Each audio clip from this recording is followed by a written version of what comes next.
کہ ایک اللہ کی عبادت کرنے کی طرف بلایا جا رہا ہے، ایک اللہ کی تعریف کرنے کی طرف بلایا جا رہا ہے۔ تو پورے قرآن میں جہاں توحید کی تفصیل موجود ہے، سورۃ الفاتحہ میں اس کا نچوڑ موجود ہے۔ یہ پہلی آیت میں توحید کی دعوت دی جا رہی ہے۔ توحید کسے کہتے ہیں؟ ایک اللہ کو ماننا، اللہ کی ذات میں بھی کسی کو شریک نہیں ٹھہرانا، اللہ کی صفات میں بھی کسی کو شریک نہیں ٹھہرانا۔ عبادت کے لائق بھی صرف اللہ ہے، دعا بھی اگر کسی سے مانگی جائے گی صرف اللہ سے مانگی جائے گی، عبادت بھی کسی کے سامنے کی جائے گی تو صرف اللہ سے کی جائے گی۔ جیسا کہ یہاں پہ ہے ایاک نعبد و ایاک نستعین، اس میں احکامات کا بھی بیان ہے کہ ہم آپ کی ہی عبادت کرتے ہیں اور آپ سے ہی مدد چاہتے ہیں۔ تو مدد کس سے چاہیں گے؟ صرف اللہ رب العالمین سے۔ سوال کس سے کریں گے؟ اللہ رب العالمین سے۔ رزق دینے والا اللہ ہے، روزی دینے والا اللہ ہے، اولاد دینے والا اللہ ہے، نعمتوں کو دینے والا بھی اللہ ہے، نعمتوں کو واپس لینے والا بھی اللہ ہے۔ تو سوال کس سے ہوگا؟ صرف اللہ رب العالمین سے۔ تو سوال بھی اللہ سے ہوگا اور عبادت بھی اللہ کی ہوگی، صرف اللہ کی۔ اور عبادت کی جو خاص علامتیں ہوتی ہیں، مثلا رکوع کرنا، مثلا سجدہ کرنا، یہ ساری عبادت کے سائنز ہیں، عبادت کی علامتیں ہیں۔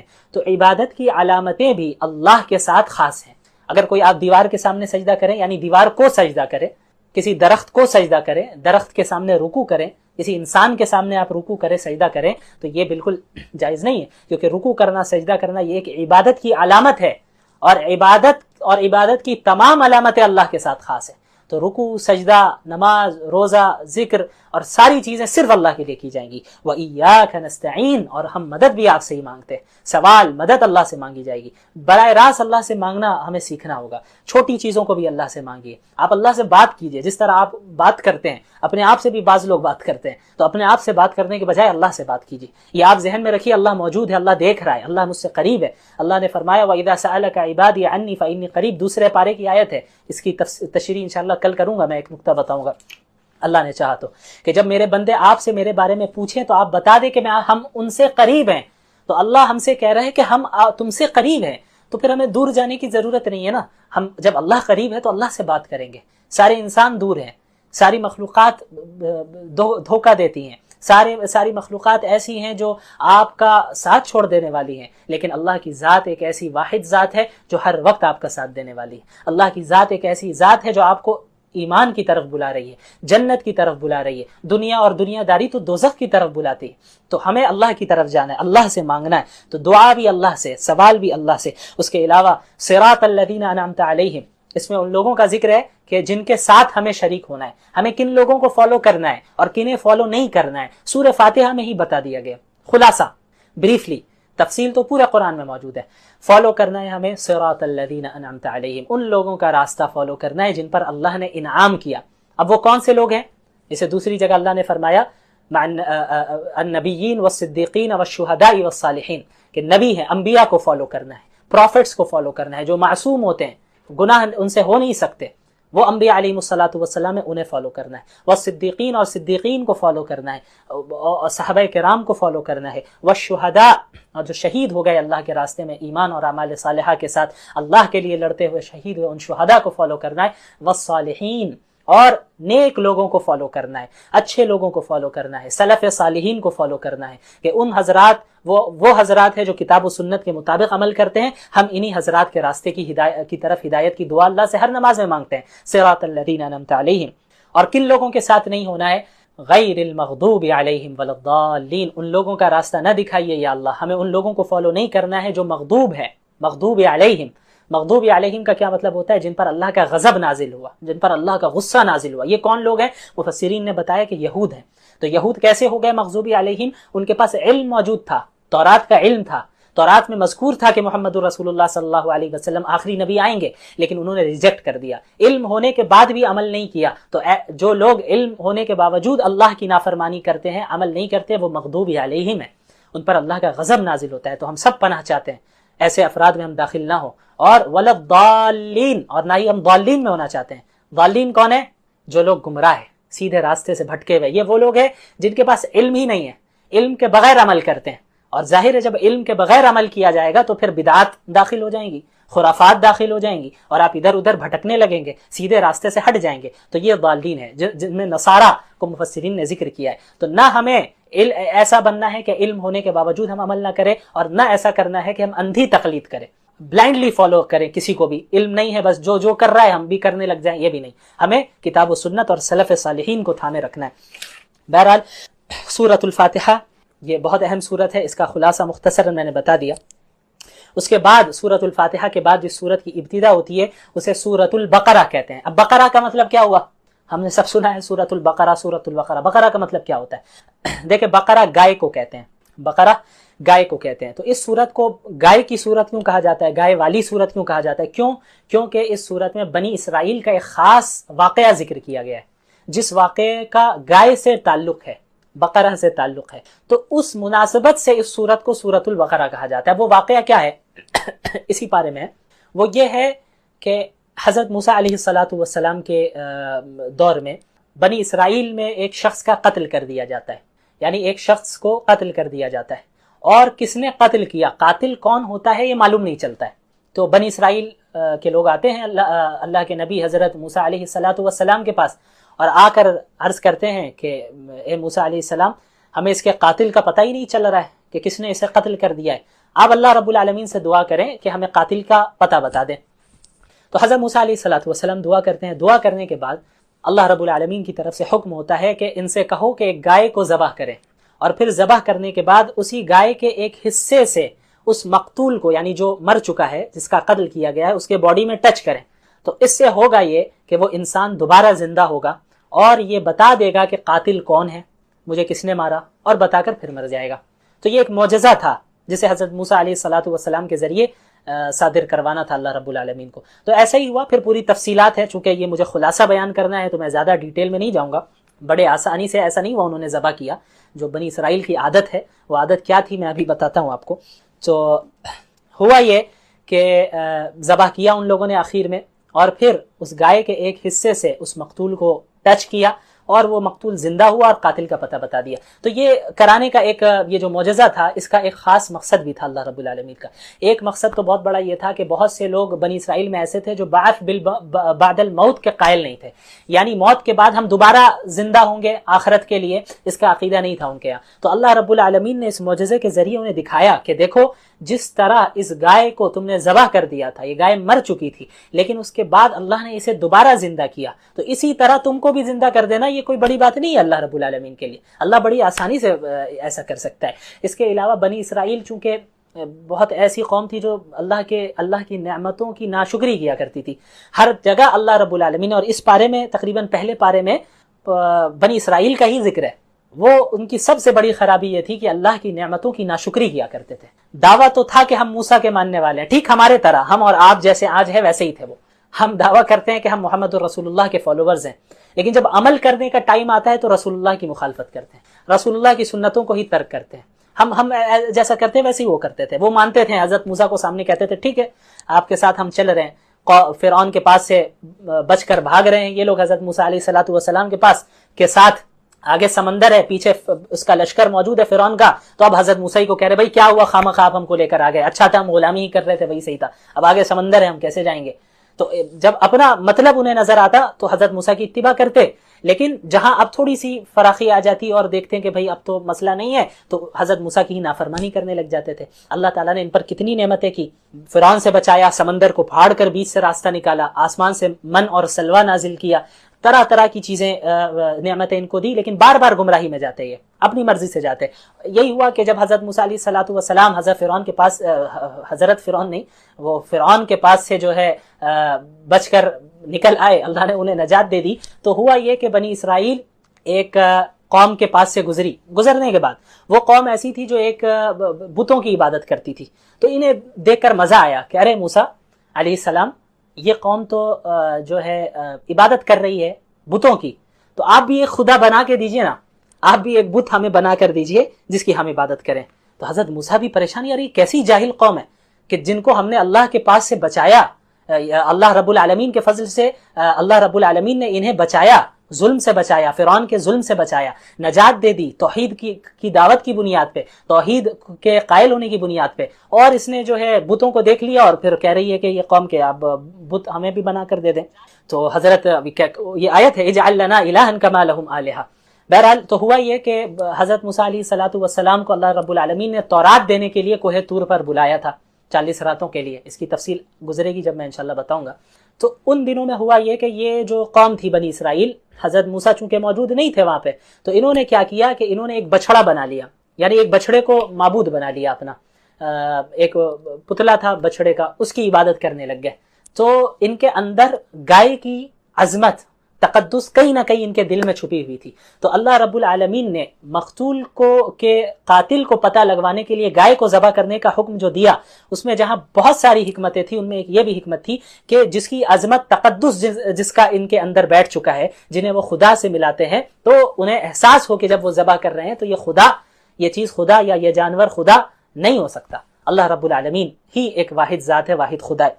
اور بھی کئی حکمتیں علماء نے بیان کی. تو اسی مناسبت سے اس سورت کو کیا کہا جاتا ہے؟ سورۃ البقرہ.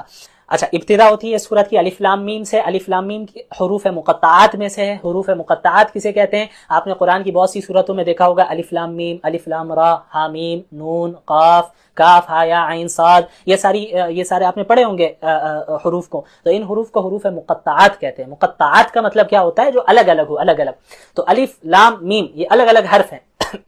کاف، ہا یا عین صاد الگ الگ حرف ہیں، اس وجہ سے انہیں حروف مقطعات کہتے ہیں. اچھا، اس کی میننگ کیا ہے؟ یہ اس کا جو صحیح علم ہے وہ صرف اللہ رب العالمین کے پاس ہے، صرف اللہ رب العالمین کے پاس ہے. لیکن اس کو اللہ نے ذکر کیا کیوں؟ اس کے پیچھے بہت سی حکمتیں علماء کرام نے بیان کی ہے، جن میں سے ایک بہت بڑی حکمت یہ بھی ہے، میننگ نہیں، حکمت. میننگ تو اللہ کو معلوم ہے، حکمت ایک بہت بڑی یہ بھی ہے کہ چونکہ قرآن نے چیلنج دیا کفار کو کہ اگر آپ اللہ کے نبی کو سچا نبی نہیں مان رہے اور آپ اس کلام کو کلام اللہ نہیں مان رہے تو آپ اس جیسی کتاب لا کر دکھائیے. جب آپ اس کتاب کا انکار کر رہے ہیں اور کہہ رہے ہیں کہ یہ محمد کا اپنا کلام ہے، الیاذ باللہ، محمد رسول اللہ صلی اللہ علیہ وسلم کا اپنا کلام ہے، آپ کا یہ دعویٰ ہے، تو آپ اس جیسا کلام لا کر دکھائیے، ایک سورت اس جیسا لا کر دکھائیے آپ. تو الف لام میم، کاف، ہا یا عین صاد، ان حروف مقطعات کے ذریعے ایک حکمت اس کے پیچھے یہ بھی ہے کہ اللہ رب العالمین نے یہ بھی پیغام دیا کہ دیکھو یہ وہی حروف ہیں، الف سے لے کے یا تک وہی حروف ہیں، الف لام میم، کاف، ہا یا عین صاد، یہ الفابیٹس میں سے ہی ہے، عربک الفابیٹس میں سے ہی ہے. یہ وہی حروف ہیں جن کو استعمال کر کے تم بھی بات کرتے ہو، جن کو استعمال کر کے تم بھی اپنا کلام بناتے ہو. تو قرآن کریم بھی انہی حروف میں، کوئی الگ سے حروف استعمال نہیں کیے گئے، یہی الف سے لے کے یا تک کو استعمال کیا گیا. انہی حروف کا استعمال کرنے کے باوجود قرآن کریم فصاحت اور بلاغت میں اور اپنے کلام کے اعتبار سے، اپنے معنی کے اعتبار سے اتنے بلند مقام پر ہے کہ اس جیسا کلام کوئی پیش نہیں کر سکتا. تو تم بھی تو انہی حروف کو استعمال کرتے ہو نا. اگر تم کہتے ہو کہ یہ قرآن اللہ کا کلام نہیں ہے تو اس جیسی صورت استعمال کر کے بنا کر لاؤ انہی حروف کو استعمال کر کے. تو یہ بھی ایک بہت بڑی حکمت ہے ان حروف مقطعات کی. بہرحال سورۃ البقرہ کی ابتدا ہوتی ہے تو شروع میں انسانوں کی 3 قسمیں بیان کی گئی. پہلی قسم انسانوں کی ہے مومنین کی. 3 گروہ ہے، 3 گروپس ہے، ان کا ذکر ہے. پہلا گروہ ہے مومنین کا، پہلا گروہ ہے مومنین کا، اور دوسرا گروہ ہے کافرین کا، اور تیسرا گروہ ہے منافقین کا. تو پہلے مومنین کا ذکر ہوتا ہے، پھر کفار کا ذکر ہوتا ہے، پھر منافقین کا. مومنین کی خاص صفات کو گنایا اللہ نے. الذین یؤمنون بالغیب، مومنین وہ ہیں، متقین وہ ہیں جو غیب پر ایمان لاتے ہیں. غیب پر ایمان لانے کا کیا مطلب؟ غیب کسے کہتے ہیں؟ غیب ہر اس چیز کو کہتے ہیں جو آپ اپنے سینس آرگنز کے ذریعے اور اپنی عقل، محض عقل کے ذریعے اس چیز کا نالج حاصل نہیں کر سکتے. مثلا آخرت، مثلا جنت، مثلا جہنم، یہ ساری ایسی چیزیں ہیں، یا زندگی کے بعد، موت کے بعد دوبارہ زندگی، یہ ساری ایسی چیزیں ہیں جو غیب ہیں، غیب کی چیز ہے، جنہیں ہم اپنے سینس آرگنز کے ذریعے تو نہیں چھو سکتے، دیکھ سکتے کہ بھئی یہاں جنت دکھ رہی ہو مجھے. تو اللہ رب العالمین نے محمد رسول اللہ صلی اللہ علیہ وسلم کے ذریعے انسانیت کو غیب کی چیزوں کے متعلق جو بھی خبریں دی ہیں ان پر ایمان لانا، بغیر دیکھے ایمان لانا، یہ ایمان کی شرط ہے. مومنین وہ ہے کہ اللہ کے نبی نے کہا ہے بس ہم ایمان لاتے ہیں. رسول اللہ کی صحیح قول، صحیح حدیث موجود ہے، آپ نے غیب کے متعلق یہ خبر دی ہے، تو اب میری عقل بظاہر مجھے لگ رہا ہو کہ میری عقل کو سمجھ میں نہیں آ رہا ہے، یہ بات سمجھ میں نہیں آ رہا ہے، یہ بات سمجھ میں آ نہیں رہی ہے عقل کو، میری عقل کو. تو ہمیں یہ نہیں کرنا ہے کہ بھائی اللہ کے نبی صلی اللہ علیہ وسلم نے کہا ہے تو پتہ نہیں صحیح بھی کہا ہے نہیں بھی کہا ہے. تو یہ ایمان ہی کیسا؟ یعنی ایمان تو یہ تھا کہ آپ نے محمد رسول اللہ صلی اللہ علیہ وسلم کو سچا نبی تسلیم کیا ہے. تو رسول اللہ صلی اللہ علیہ وسلم کو جب سچا نبی آپ نے تسلیم کر لیا ہے تو ہر چیز پر ایمان لانا ہے. اس کے علاوہ نماز قائم کرتے ہیں، نماز قائم کرتے ہیں، نماز ادا کرنے نہیں کہا بلکہ کہا نماز قائم کرتے ہیں وہ مومنین. قائم کرنے کا مطلب کیا ہوتا ہے کہ نماز کو تمام آداب، فرائض، واجبات، سنن و مستحبات، خشوع خضوع، تمام چیزوں کا لحاظ رکھ کر جب نماز ادا کی جائے تو اس کو اقامت الصلاۃ کہتے ہیں. تو یہ مومنین وہ ہیں جو نماز کو قائم کرتے ہیں. تیسری چیز زکوٰۃ ادا کرتے ہیں، اپنے مال سے خرچ کرتے ہیں اللہ کے راستے میں، غریبوں پہ خرچ کرتے ہیں. تو یہ وہ اوصاف ہیں جن پر جو ہے ایک مومنین کو کیا ہے متصف ہونا چاہیے. اور پچھلی کتابوں پر بھی ایمان لاتے ہیں، قرآن پر بھی ایمان لاتے ہیں، اور آخرت پر بھی ایمان رکھتے ہیں. اس کے بعد کفار کا ذکر ہوتا ہے کہ بھائی جو کفار ہیں وہ تو ہٹ درمی میں انکار کر رہے ہیں، وہ تو مان ہی نہیں رہے. تو پھر اللہ رب العالمین نے اللہ کے نبی کو بتا دیا صلی اللہ علیہ وسلم کہ آپ ان کے پیچھے جتنی کوشش کر رہے ہیں آپ صلی اللہ علیہ وسلم پریشان ہوتے تھے کہ کفار بھی ایمان لے آئے، وہ بھی بچ جائیں، وہ بھی جنت میں جائیں، وہ جہنم کی آگ سے بچ جائے. آپ کو فکر تھی، آپ بہت پریشان ہوتے تھے. تو اللہ نے فرمایا سواء علیہم اانذرتہم ام لم تنذرہم لا یؤمنون، کہ یہ ان کے لیے برابر ہے، آپ ان کو اللہ کے عذاب سے ڈرائیں یا نہ ڈرائیں، وہ ایمان نہیں لانے والے ہیں. وہ ایمان نہیں لانے والے ہیں. تو ان کے بدعمالیوں کے نتیجے میں، ان کے غلط عقائد اور غلط کردار اور غلط حرکتوں کے نتیجے میں ان کو دنیاوی سزا ہی یہ ملی ہے کہ ان کے دلوں پر، ان کے کانوں پر مہر لگ چکی ہے اور آنکھوں پر پردہ پڑ چکا ہے. تو حق کو وہ قبول نہیں کر سکتے. اپنی آنکھوں سے دکھ تو رہا ہے، حق بات سن تو رہے ہیں، لیکن حق کو وہ قبول نہیں کریں گے. تو یہ کفار کا ہے. تو ان کے لیے اللہ نے عذاب کا وعدہ کیا ہے. اس کے بعد پھر منافقین کا ذکر ہوتا ہے اور کثرت سے ان کے برے اوصاف کو، ان کی صفات کو بیان کیا جاتا ہے. منافق کسے کہتے ہیں؟ منافق وہ شخص ہوتا ہے جو اپنے دل میں کفر کو چھپا رہا ہو، اندر سے ہے کافر، اندر سے اللہ اور اس کے رسول پر ایمان نہیں رکھتا، اندر سے مسلمان نہیں ہے، لیکن مسلمانوں کے سامنے وہ مسلمان بنتا ہے کہ بھائی ہم بھی مسلمان ہیں، ہم بھی اللہ کو مانتے ہیں، اللہ کے رسول کو مانتے ہیں، سازش کرنے کی بنیاد پہ، تاکہ سازش کرے اور مسلمانوں کے سامنے اپنا بنے اور پھر کفار کے سامنے پیچھے جا کر سازش کرے. تو ان کے برے اعمال کا اور ان کے بری حرکتوں اور بری صفات کا ذکر کیا گیا. دھوکہ دیتے ہیں، جھوٹ بولتے ہیں، زمین میں فساد پھیلاتے ہیں، قلبی دلی بیماریوں میں مبتلا ہے، حسد، کینہ، تکبر، اللہ کے احکامات اور دین کا مذاق اڑاتے ہیں. کتنے آج بھی لوگ ہیں اللہ کے رسول کا علیاذ باللہ مذاق اڑاتے ہیں، مسلمانوں کا مذاق اڑاتے ہیں. ارے مسلمان سارے بیکورڈ ہیں اور مسلمان یہ ہے تو وہ ہے. تو ہمیں گھبرانے کی ضرورت نہیں ہے، مایوس نہیں ہونا ہے. ہمیں اس دنیا میں صبر کرنا ہے، آخرت ہمارے لیے ہے. وَسَيَعْلَمُ الْكُفَّارُ لِمَنْ عُقْبَ الدَّارِ، کفار ان قریب جان جائیں گے کہ آخرت کا اچھا انجام کن کا ہے. دنیا میں تو مذاق اڑاتے آئے مسلمانوں کا، لیکن اب جب موت آئے گی تو سمجھ میں آ جائے گا کہ مومنین حق پر تھے اور ان کو اچھا انجام ان کا ہونے والا ہے یا ان کفار کا ہونے والا ہے. بہرحال مذاق اڑایا کرتے ہیں، تمسخر کرتے ہیں اور اللہ کے احکامات کو بھی اس کی تردید کرتے ہیں. اس کے بعد اس صورت میں، اس پارے میں حضرت آدم علیہ السلام کی تخلیق کا ذکر ہے. اب مختصر سا میں ذکر کروں گا انشاءاللہ، اب اس کو ختم کرنا ہے. حضرت آدم کی تخلیق کا بھی ذکر ہے کہ حضرت آدم کو اللہ رب العالمین نے بنایا اس زمین میں خلافت کے لیے، اپنا خلیفہ بنایا. وَإِذْ قَالَ رَبُّكَ لِلْمَلَائِكَةِ إِنِّي جَاعِلٌ فِي الْأَرْضِ خلیفہ. خلیفہ کا کام کیا ہے کہ اس دنیا میں اللہ رب العالمین کے احکامات کو وہ نافذ کرے، اللہ رب العالمین کے احکامات کے مطابق لوگوں کو بتائے کہ اللہ کے احکامات کیا ہیں، ان پر عمل کرے اور اسے زمین میں نافذ کرے. تو حضرت آدم کو اللہ تعالیٰ نے پیدا کیا. اور جو مشہور واقعہ ہے، سب جانتے ہیں کہ حضرت آدم اور حوا علیہ السلام کو کس طرح جنت میں روکا گیا اور پھر شیطان نے کس طرح انہیں لغزش دی، پھر وہاں جنت سے نکالا گیا اور پھر اس دنیا میں بھیجا گیا. تو یہ جو ہے آپ حضرات اس واقعے سے اچھی طرح واقف ہی ہوں گے، بہت مشہور واقعہ ہے، اس لیے میں بہت زیادہ ڈیٹیل میں اس میں نہیں جاؤں گا. تو اس کے بعد پھر اس بارے میں بنی اسرائیل کا کثرت سے ذکر ہے، ان کی جو برائیاں ہیں وہ بیان کی جا رہی ہیں کہ اللہ نے کتنی نعمتیں تمہیں دی ہیں. اچھا، بنی اسرائیل ہے کون؟ بنی اسرائیل حضرت یعقوب کی اولاد سے ہیں. دیکھیں حضرت ابراہیم کے بیٹے تھے، حضرت اسماعیل بھی حضرت ابراہیم کے بیٹے تھے، حضرت اسحاق بھی حضرت ابراہیم کے بیٹے تھے. تو ایک نسل چلتی ہے حضرت اسماعیل سے، حضرت ابراہیم کی ایک نسل حضرت اسماعیل سے چلتی ہے، اور حضرت ابراہیم کی دوسری نسل حضرت اسحاق سے چلتی ہے. ٹھیک ہے، تو حضرت اسحاق کے بعد جو ان کے بیٹے ہیں حضرت یعقوب ہے، ان کی کنیت تھی اسرائیل، یعنی اللہ کا بندہ اسرائیل. تو حضرت اسحاق کی جانب سے جو نسل چلی ہے حضرت یعقوب، پھر اولاد یعقوب، تو اس نسل میں جتنے لوگ آئے انہیں بنی اسرائیل کہا جاتا ہے. تو اسی میں تمام انبیاء آتے رہے کثرت کے ساتھ.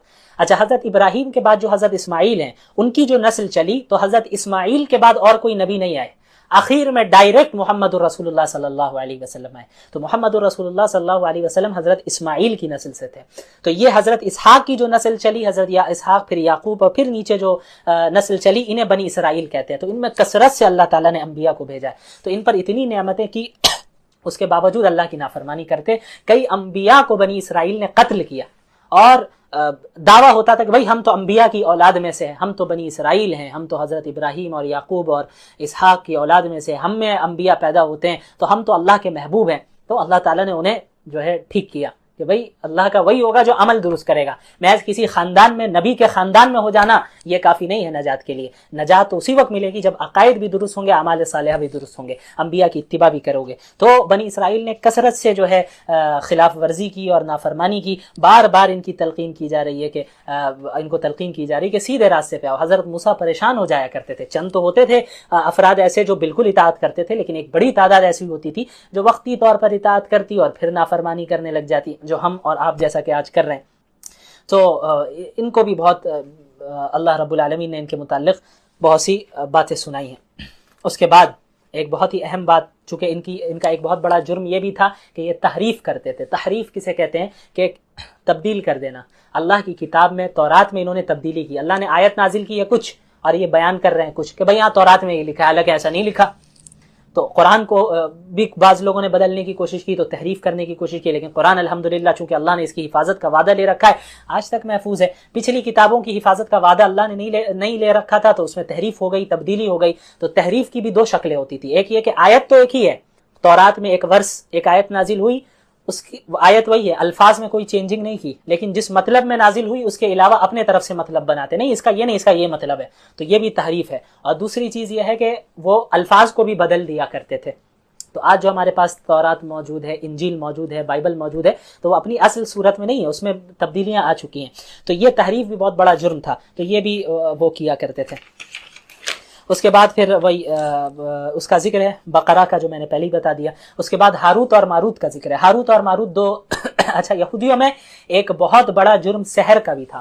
سحر کیا کرتے تھے یہ, اور آج بھی بہت زیادہ ہے ان میں, کہ سحر کرتے اور سحر کے ذریعے میاں بیوی کے درمیان تفریق پیدا کرتے, سحر کر کے لوگوں کو تکلیف پہنچاتے. تو سحر کرنا کفر ہے, اتنا بڑا جرم ہے, اس کے باوجود یہود کیا کرتے تھے. تو اللہ رب العالمین نے جو آیت نازل کی وما انزل علی الملکین ببابل ہاروت و ماروت, تو اللہ رب العالمین نے ہاروت اور ماروت نامی دو فرشتوں کو ان کے یہاں بھیجا, ان کے پاس اتارا اور سحر کا علم سکھا کر بھیجا. ان کا کام یہ تھا کہ ان کے پاس جاتے اور انہیں بتا دیتے کہ بھائی سحر کا یہ بھی عمل ہے, ایسا بھی سحر ہوتا ہے, ویسے بھی سحر ہوتا ہے, یہ تمام چیزیں کفر ہیں, ان سے بچے رہنا ورنہ تم اس دین سے پھر جاؤ گے. ان چیزوں میں کوئی اختیار نہ کرنا, سحر نہ کرنا اور نہ کروانا. لیکن اس کے باوجود ان لوگوں نے وہ کیا کرتے تھے, ہاروت ماروت کے پاس جاتے ہیں اور سیکھ لیتے ہیں کہ بھئی آپ کو کیا معلوم ہے, بتائیے کون کون سی چیزیں ہیں, کس طرح سحر کیا جاتا ہے, کون کون سا عمل ہے. تو وہ بتانے سے پہلے بھی بول دیتے تھے کہ دیکھو یہ کفر ہے کرنا, میں تمہیں سمجھا دے رہا ہوں کہ یہ بھی طریقہ ہے, یہ بھی طریقہ ہے, کہ ان تمام طریقوں سے تم بچے رہو, اس لیے سمجھایا جا رہا ہے. لیکن وہ لوگ جاتے ان کے سامنے کہ ہاں آپ سمجھائیے, اور سمجھانے کے بعد سیکھ لیتے نئے نئے طریقے اور پھر سحر کرتے دوسروں کے اوپر.